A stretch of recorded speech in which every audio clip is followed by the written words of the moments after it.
Shivani doctor की पढ़ाई कर रही थी, लेकिन उनकी सास कमला को उनका पढ़ाई करना बिल्कुल पसंद नहीं था और वो जानबूझकर उन्हें घर के कामों में उलझाए रखती थी। शिवानी के घर उनकी सहेली आती है। नमस्ते आंटी, शिवानी घर पर है क्या? सास क्यों, कौन है तू और तुझे क्या काम है मेरी बहू से? जी मैं उनकी सहेली नीता हूँ, कल उसका एग्जाम है ना और उसने मुझसे कुछ किताबें पढ़ने के लिए मंगाई थी, वही देने आई हूँ। अच्छा तू है नीता जो सारा दिन फोन पर मेरे बहू के कान भरती रहती है?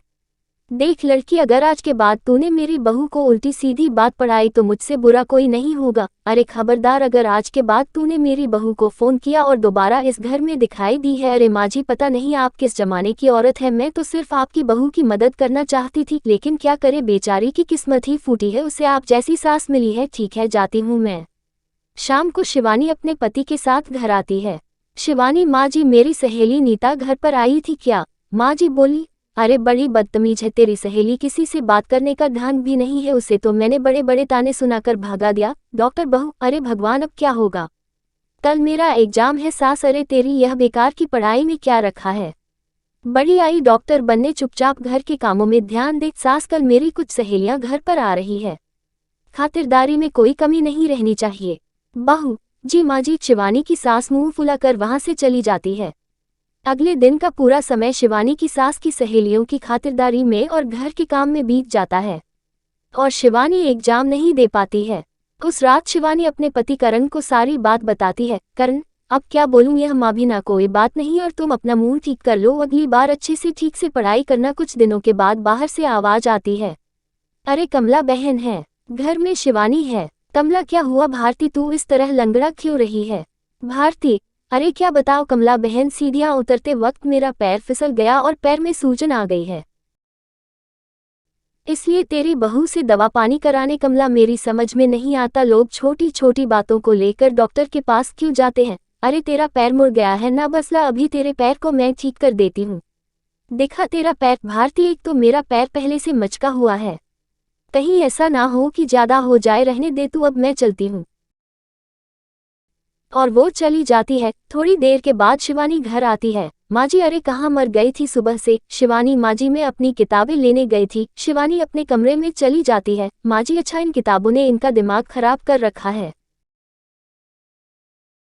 यह किताबें ही सारी मुसीबत की जड़ है। थोड़ी देर में ही वहाँ खिलाड़ी वाला चिल्लाता हुआ गुजर रहा होता है।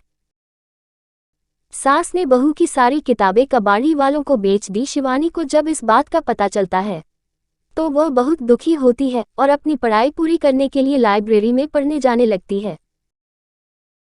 कुछ दिनों के बाद सास कहती है, अरे मर गई रे बाप। सास को बहुत दर्द होता है और वो चीखने लगती है, उसको सहा नहीं जाता। माँ की तबीयत बिगड़ी। बेटा करण, क्या हुआ माँ, तुम्हारी तबीयत बिगड़ती जा रही है? वो बंगाली बाबा की दवाएं नहीं लाए? माँ कमला, अरे नाम मत ले उस ठगी का, वह खुद का उपचार ही नहीं कर सकता, मेरा क्या खाक करेगा? बेटा करण, बेटा ठीक है ना, मैं शिवानी को फोन करके बुलाता हूँ। शिवानी लाइब्रेरी में बैठे हुए पढ़ रही होती है, तभी उनके पति करण का फोन आता है। शिवानी जी बोलिए। जी करण, माँ की तबीयत ठीक नहीं है। शिवानी जी मैं अभी आती हूँ। थोड़ी देर के बाद शिवानी घर पहुँचती है और कहती है, क्या हुआ माँ जी? माँ जी, हाँ बहुत बुखार है।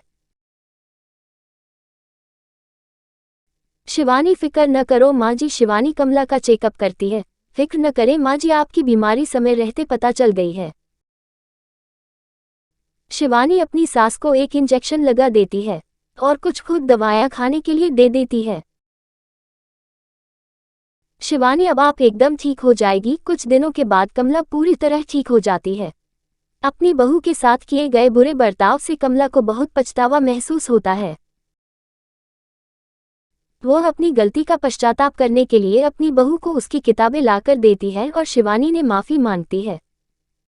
स्टोरी अच्छी लगी तो लाइक शेयर करें एंड कमेंट बॉक्स में बताना बिल्कुल मत भूलिएगा कि हमारी स्टोरी कैसी लगी। ऐसी प्यारी स्टोरीज देखने के लिए हमारे चैनल को प्लीज़ सब्सक्राइब कर लीजिए। तो मिलते हैं नेक्स्ट वीडियो में, तब तक के लिए गुड बाय। एंड तक देखने के लिए थैंक यू सो मच।